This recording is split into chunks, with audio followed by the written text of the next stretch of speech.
최근 마윈의 설화를 계기로 중국 정부가 자국의 빅테크 기업에 대한 제재를 강화하고 있죠. 사실 빅테크뿐 아니라 최근 중국 정부는 부동산, 금융, 철강, 정유, 사교육, 게임, 배달 플랫폼, 동영상 플랫폼, 언론 매체, 반도체, 비료, 주류, 담배 등 다양한 분야에 대한 감독을 강화하고 있습니다. 처음에는 공정거래나 소비자 보호, 노동자 보호 등의 명목으로 이런저런 시정 명령과 천문학적인 과징금을 부과했었는데 이제 정부가 아예 업체에게 스스로 잘못된 점을 제출하라 라고 하고 있어요. 정부가 나서서 꼬투리 잡는 것도 귀찮다, 알아서 자아비판해라, 이런 뜻인데요. 자아비판을 설렁설렁하게 하면 어떤 결과가 오는지는 상상이 되시죠? 그래서 중국 기업들의 고민은 더욱 깊어져만 가는 듯합니다. 가뜩이나 코로나로 경제도 어려운데 왜 중국 정부는 수천조, 수백조 원대에 이르는 자국 산업이 한 방에 날아갈 수도 있는 자기 발등 찍기를 하고 있는 걸까요? 오늘은 브랜드 이야기가 아닌 중국 특색 사회주의의 경제에 대한 이야기를 해볼까 합니다.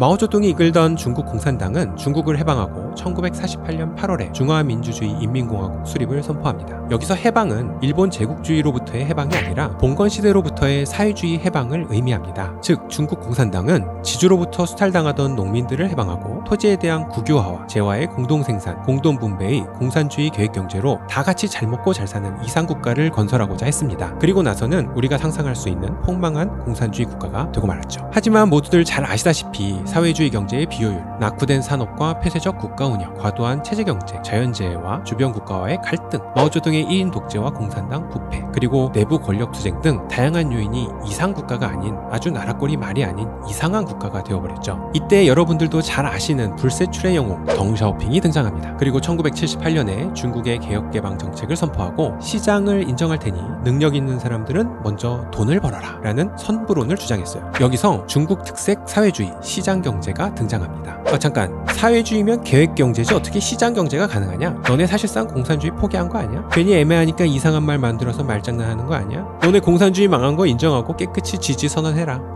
등의 서방 세계에서 많은 태클이 들어왔어요. 자, 이때 중국이 뭐라고 했는지 아시나요? 사회주의 변증법적 역사 발전 이론에 따르면 산업화가 이루어지고 자본주의가 많은 사회적 부를 쌓은 후에 자본주의의 다양한 부작용으로 인해서 결국 프롤레타리아 노동자들의 혁명이 일어나고 혁명을 통해 사회적 부를 공평하게 재분배하면서 이를 통해 공산주의가 완성된다. 하지만 중국은 농업사회에서 자본주의의 발전 단계를 거치지 않았고 바로 공산주의 혁명을 이뤘기 때문에 지금이라도 자본주의 발전 단계를 거쳐서 모든 인민들이 잘 살 수 있는 사회를 만들고 난 후에 이를 재분배해야 한다 라고 했어요. 서방 사회는 이렇게 생각했죠. 이 뭔 개소리야! 핑계 같은 핑계를 대라. 암튼 니들 시장 개방 한번 해봐라. 달콤한 자유의 맛을 보고 배부르고 등 따시게 된 인민들이 다시 공산주의를 하게 될지, 경제가 발전할수록 국민들의 민주화 요구에 공산당 정권은 붕괴할 것이다 라고요. 덩샤오핑은 개혁개방을 주장하면서 중국 국가주석의 5년 연임제를 만들었습니다. 처음 국가주석이 되면 5년간 국가를 통치하고 첫 번째 임기가 끝날 때 원로들은 5년 뒤 국가주석이 될 지도자를 낙점해 두고 두 번째 임기 기간 동안 낙점된 지도자는 착실히 국가경영 수업을 받는 집단 지도체제의 시스템이죠. 그리고 후배 국가 지도자들에게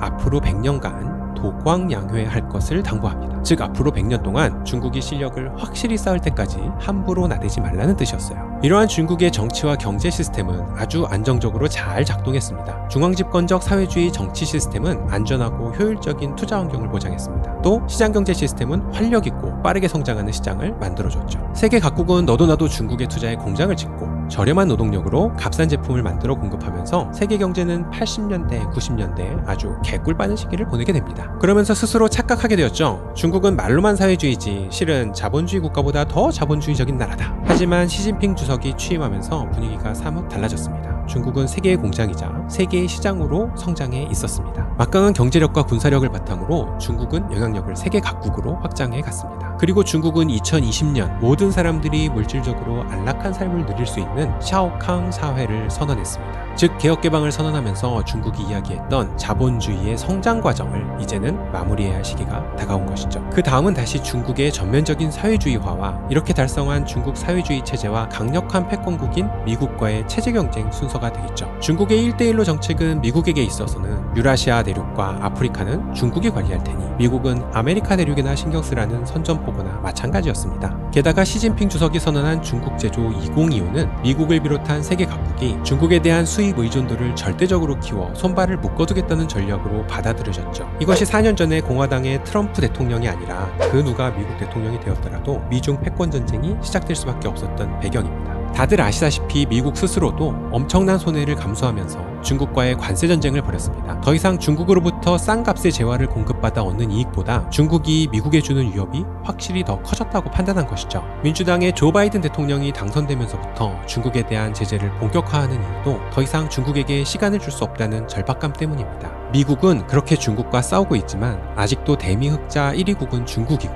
대미 흑자 총액의 30% 이상을 중국이 가져가고 있죠. 그만큼 미국의 중국 의존도가 아직 크다는 이야기입니다. 이렇게 대놓고 미국과 싸우기 시작한 이상 중국도 당장의 손해가 문제는 아닙니다. 과거에는 중국의 빅테크 기업들이 미국 증시에 상장해서 미국 돈을 벌어오면 좋은 일이었습니다. 하지만 이제는 그것이 미국에게 중국의 데이터를 노출하는 일이고 중국 기업들이 미국 자본에 코가 꿰이는 것이기 때문에 중국 기업의 해외 상장을 정부 차원에서 막고 있습니다. 또 예전에는 중국의 철강 공장들이 철강 제품을 수출하면 국부를 창출하는 일이었지만 미국 껌딱지인 호주가 중국과 대립각을 세우면서 호주의 철광석 공급이 막혀버리니까 이제는 철강 제품 수출에 오히려 수출관세를 매기겠다고 하고 있습니다. 외국으로 팔지 말란 얘기죠. 중국의 식량 안보도 관건입니다. 사실 식량 안보의 핵심인 종자 분야에서 미국은 넘사벽입니다. 하지만 미국과 언제 어떻게 전면전을 할지 모르는 판에 자국 식량의 안정적인 공급이 무엇보다 중요하기 때문에 비료 산업에 대한 관리에 들어갔습니다. 또 이렇게 힘든 시기를 국가적 분열 없이 넘기기 위해서는 온 인민의 당과 국가를 위한 충성 그리고 대동단결은 필수입니다. 자본주의적이고 개인주의적인 풍조를 청산하고 사회주의적 가치를 뼛속 깊숙이 주입하기 위해서는 국뽕이 필요하죠. 이를 위해 언론과 동영상, 빅테크 등 콘텐츠 기업에 대한 관리를 강화하고 있는 것입니다. 중국은 원래 국유 기업이 GDP에서 차지하는 비율이 40% 정도였습니다. 하지만 중국의 모든 은행은 사실상 국유 은행이나 마찬가지고 거의 모든 민간 기업들이 은행의 돈으로 사업을 하고 있습니다. 또한 이번 마윈 설화로 인한 알리바바 사태에서 보다시피 중국의 민영 기업은 사실상 중국 정부가 내놔라 하면 내놔야 하는 상황이기 때문에 사실상 90%의 경제가 국유 경제라고 해도 과언이 아닐 것입니다. 그리고 앞에서 말씀드린 바와 같이 중국 공산당이 중국을 통치하는 한 변증법적 사회주의 역사 발전 이론에 따라 언젠가는 자본주의 시장 경제의 경제 성장을 마무리하고 사회주의 경제로 돌아갈 수밖에 없는 운명의 시간은 점점 다가오고 있습니다. 미국과 중국의 패권 경쟁에서 어느 누구의 편을 들고 싶은 생각은 없습니다. 패권은 결국 패권일 뿐입니다. 다만 미국과 중국의 영향력을 절대로 벗어날 수 없는 우리가 저들이 왜 갑자기 저렇게 싸우고들 있는지, 어떤 방향으로 가고 있는지, 어디로 가게 될지, 그 사이에서 우리가 할 수 있는 일은 무엇일지 계속 고민해 볼 필요는 있어 보입니다.